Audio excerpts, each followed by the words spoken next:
Добър ден в този хубав слънчев ден. В настоящото видео искам да ви покажа една въздушна пушка.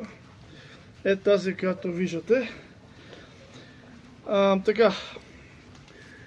Пушката е на немската фирма Norconia и е със собствен механизъм, пружинен механизъм. Съответно прикладът е направен от бук, много хубаво дърво. Бук, здраво дърво, бук, и цевта е стоманена.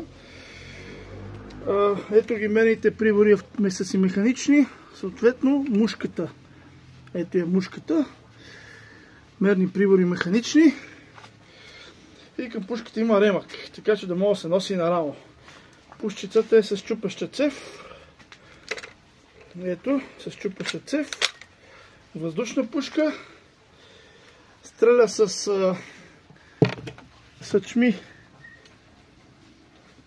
Такива съчми.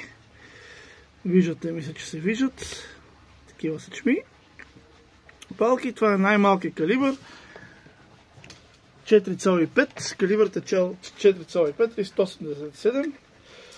Пушката е 10 джаула, което означава, че според законите за боеприпасите и опасните субстанции в България не трябва да се уведомява в полицията, защото е под границата от 24 джаула кинетична енергия. Пушчицата е, както виждате, отново да повторя, хубав дървен приклад от бук.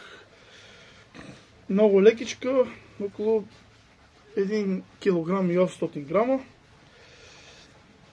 Пушката е предназначена за развлекателна стрелба на разстояние до 100 метра, 20 метра, до максимум до 30 метра. Това искам да ви разкажа. И хубав ден!